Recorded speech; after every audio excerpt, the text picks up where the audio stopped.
സ്നേഹിതരെ, ജനിച്ചു വളർന്നത് കോട്ടയത്തായതുകൊണ്ട് തിരുവല്ല അസോസിയേഷനിൽ വരുമ്പോൾ തിരിച്ചറിയുന്ന ആരും തന്നെ കാണില്ല എന്നൊരു തെറ്റിദ്ധാരണ ഉണ്ടായിരുന്നു. വന്നപ്പോഴാണ് അറിയുക കേരള അസോസിയേഷനിലെ ഇപ്പം പരിപ്പിൽ ഞാൻ പഠിപ്പിച്ച ചാർലിയും ഒട്ടനവധി ആളുകൾ അറിയുന്നവരായി തന്നെ ഇവിടെ ഉണ്ട് എന്ന്.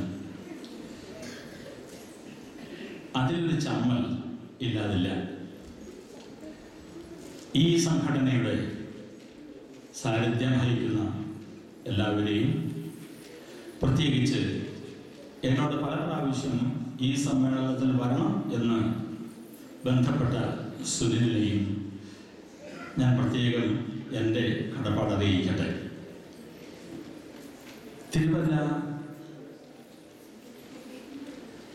ഇന്ന് മണിമലയാറ് എന്ന് നമ്മൾ വിളിക്കുന്ന വല്ലപ്പുഴയുടെ ചുംബനം ഏറ്റ് പുണ്യം നിറഞ്ഞ ഒരു നാടാണ്. പമ്പയും അച്ചൻകോവിലും കൂടിച്ചേരുമ്പോൾ ആ പുണ്യം പൂർത്തിയായി. തിരുവല്ല ഒരു പുണ്യനാട് എന്ന് പറയാൻ പ്രത്യേക കാരണമുണ്ട്. ഏതൊരു വാക്കിന് മുൻപിലും തിരു ചേർത്താൽ അത് ശ്രേഷ്ഠതയുള്ളതായി തീർന്നു. ഉദാഹരണമാണ് തിരുനാമം, തിരുവചനം, തിരുഹൃദയം, തിരുമേനി, ഇങ്ങനെ ഒട്ടേറെ വാക്കുകൾ. അത്തരത്തിൽ നോക്കുമ്പോൾ തിരുവല്ല അത് ഒരു പ്രദേശമല്ല, ശ്രേഷ്ഠതയുള്ള പ്രദേശമാണ് എന്ന് അംഗീകരിക്കേണ്ടിയിരിക്കുന്നു. ഈ പേരുകൊണ്ട് മാത്രം നമ്മൾ തിരുവല്ലയെ മഹത്വമുള്ള ഒരു നാടായി കണക്കാക്കേണ്ടതില്ല. തിരുവല്ലക്കാർക്ക് പോലും അറിയാൻ പാടില്ലാത്ത ഒട്ടേറെ മേന്മകൾ ഉള്ള, നന്മകളുള്ള ഒരു പ്രദേശം തന്നെയാണ് തിരുവല്ല. ആധ്യാത്മികതയിൽ അധിഷ്ഠിതമായ മതവിശ്വാസത്തിൻ്റെ വികാസത്തിൽ ഉയർന്നു നിൽക്കുന്ന ഒരു സാംസ്കാരിക ബോധം ആ നാടിനുണ്ട്. തെളിവാണ് ഇന്നേക്ക് ഏതാണ്ട് 5000 വർഷങ്ങൾക്ക് മുൻപ്, ക്രിസ്തുവിന്റെ ജനനത്തിനും ഏതാണ്ട് 3000 വർഷങ്ങൾക്കപ്പുറം നിർമ്മിക്കപ്പെട്ട ഒരു ക്ഷേത്രം, വൈഷ്ണവ ക്ഷേത്രം തിരുവല്ലയിൽ അലങ്കാരമായി നിലനിൽക്കുന്നു. ശ്രീ വല്ലഭ മഹാക്ഷേത്രം.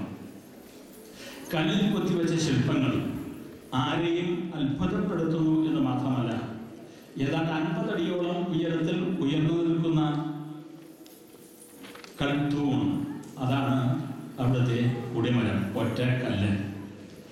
തച്ചന്മാരിൽ തച്ചന്മാരായി, തച്ചൻ ശ്രേഷ്ഠനായി അംഗീകരിക്കപ്പെട്ടിരിക്കുന്ന പെരുന്തച്ചനാണത്രേ ആ രൂപശില്പത്തിന് നേതൃത്വം നൽകിയത്.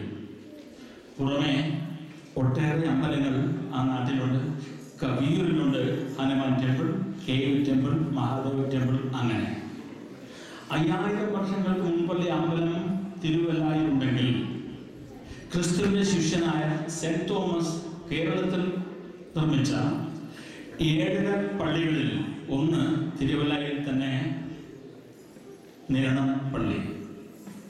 അതോടൊപ്പം തന്നെ ലോകത്തെമ്പാടുമുള്ള മാർത്തോമാ വിശ്വാസികൾക്ക് ആധാരമായി, ആസ്ഥാനമായി പ്രവർത്തിക്കുന്ന മലങ്കര മാർത്തോമാ സിറിയൻ ചർച്ച്, അതിൻ്റെ ആസ്ഥാനവും അവിടെ തന്നെയാണ്.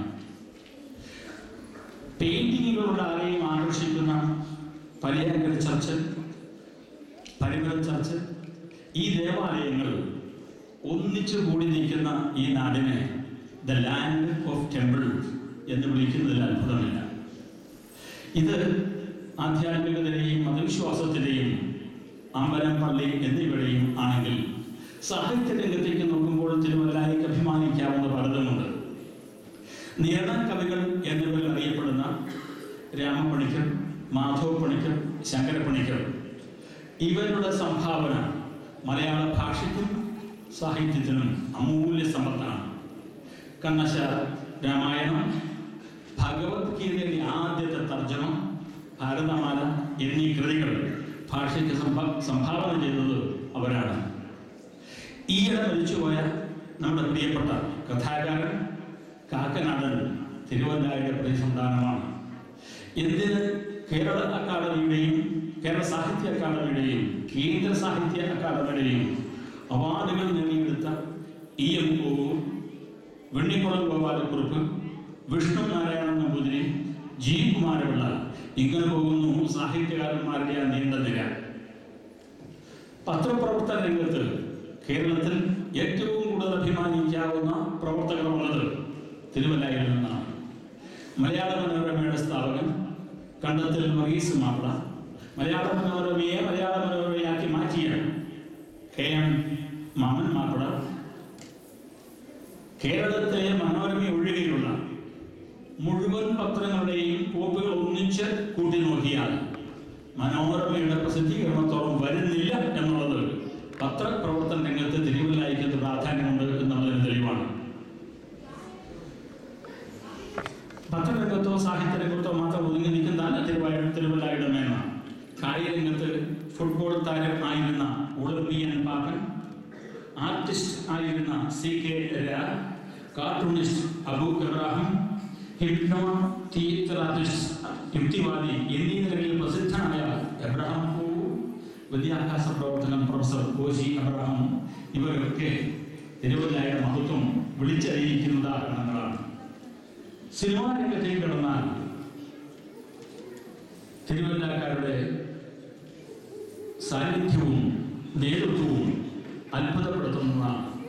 നമുക്ക് പ്രിയപ്പെട്ട MG സോമൻ, പിന്നീട് നീണ്ട നില, കേൾക്കൂ ഈ പേരുകൾ: നാഡിയ മൊയ്തീൻ, മീര ജാസ്മിൻ, നയൻതാര, കാവേരി, നടനരംഗത്തെ പൊന്നായ കവിയൂർ പൊന്നമ്മ, പാർവതി, ഇങ്ങനെ പോകുന്നു ആ പേരുകൾ.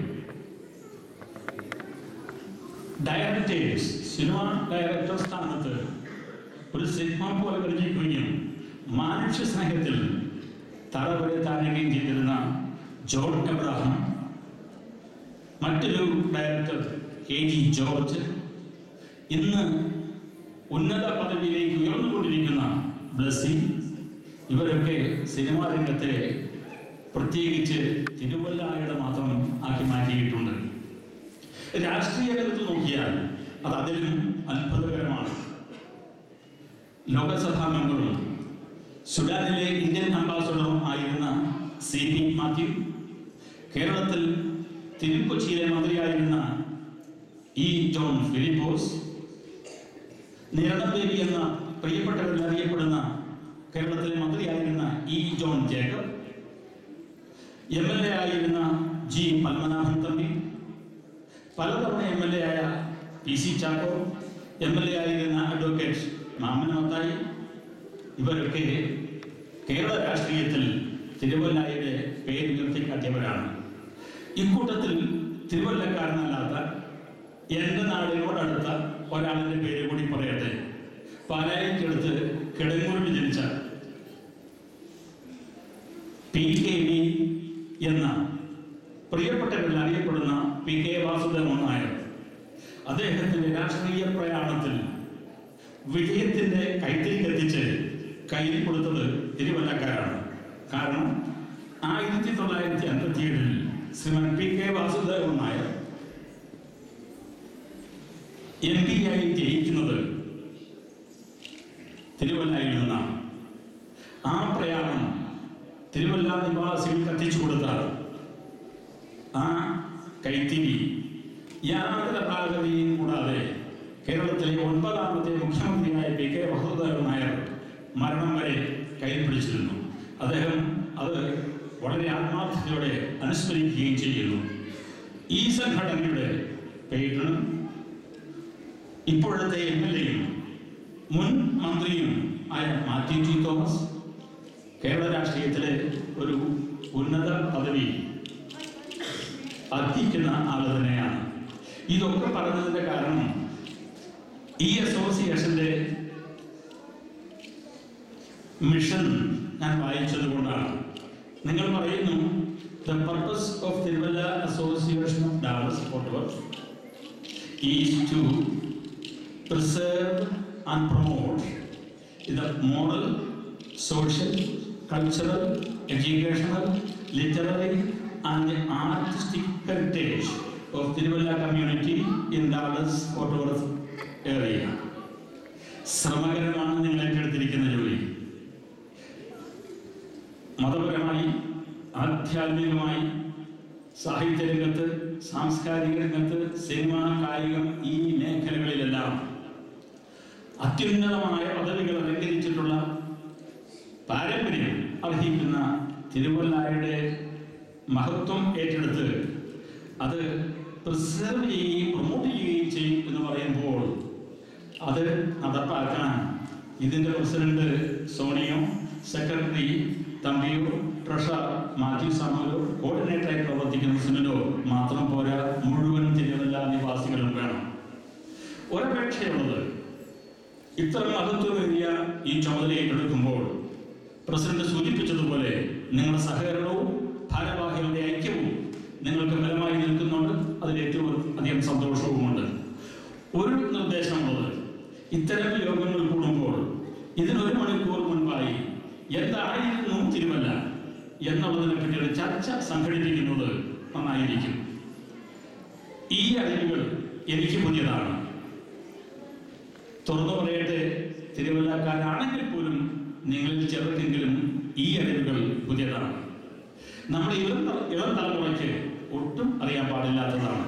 അതുകൊണ്ട് മറ്റൊരു നിർദ്ദേശം, എന്തായിരുന്നു തിരുവല്ല എന്നുള്ളതിനെ പറ്റി 5000 വർഷത്തെ പഴക്കം ഉണ്ടായിരുന്നു ആ പുണ്യനാടിന് എന്നുള്ളത് വെളിവാക്കുന്നതിന് ഒരു ചെറിയ പുസ്തകം, തിരുവല്ലായുടെ സംഭാവന എന്ന പേരിൽ ഇംഗ്ലീഷിൽ, ലളിതമായ ഇംഗ്ലീഷിൽ അച്ചടിച്ച് നമ്മുടെ കുട്ടികൾക്ക് വിതരണം ചെയ്യാൻ നിങ്ങൾ സന്നദ്ധരാകണം എന്നൊരപേക്ഷയോടുകൂടി നിങ്ങളുടെ ഈ ശ്രമം വിജയിക്കട്ടെ എന്ന ആശംസയോടുകൂടി ഞാനെൻ്റെ വാക്കുകൾ ഉപസംഹരിക്കുന്നു. നമസ്കാരം.